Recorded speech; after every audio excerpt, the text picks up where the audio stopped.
yeah. So I ended up with a passenger drop Atlas transfer case and a passenger drop Kingpin 60 for my old TJ build named the Shit J, and started building it. Got into the axle build, started stripping it, cleaning it up, the housing, and found out there was cracks in the diff. So I made a decision to keep the driver drop 60 that I had, which is a Super 60.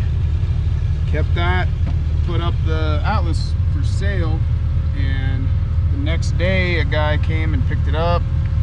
Found out he had a buggy chassis sitting in his backyard from the good old days back in the early 2000s when it was running around Farmington. We ended up making a trade deal for the Atlas for the chassis, and then after that started mocking up the TJ drivetrain, going through all the stuff that I liked and didn't like from the TJ and doing it differently with the buggy chassis. Then ended up picking up an Atlas later down the road, driver's side drop. Found a Vortec V6 2001 model. Was it good? It's good. It says right on the intake. And ended up finding it in a barn out in Bloomfield. We picked it up off the floor, mocked it up in the buggy. Build took about 1.5 years, and we wired it all up one night and fired it up first try. So now we got it out here shaking it down a little more after Baghdad comp in Arizona. Since we got some quarantine time, we can play a little more in the canyon and dial some more stuff in. Yeah. Fix some things before our next comp, whenever that may be, hopefully July in California, Donner Ski Ranch.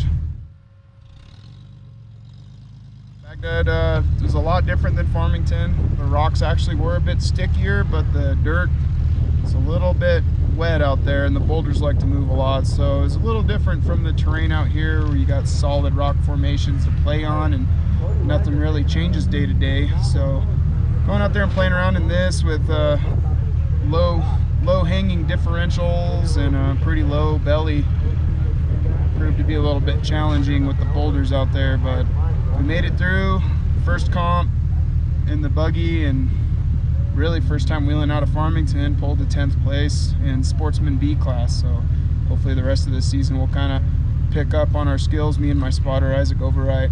We'll get things figured out, dial the buggy in a little more, play with some ideas, and hopefully get out there and keep the tires down. Love WeRock, love all the people out there. It's really cool going out there and wheeling with people. I mean, really, you're out there dodging cones and you're competing, trying to get the best score you can, but in all actuality, you're really just out there pointing out lines and playing with your friends on the rocks and having a good time. Meeting different people, different rigs, different driving styles. It's pretty neat.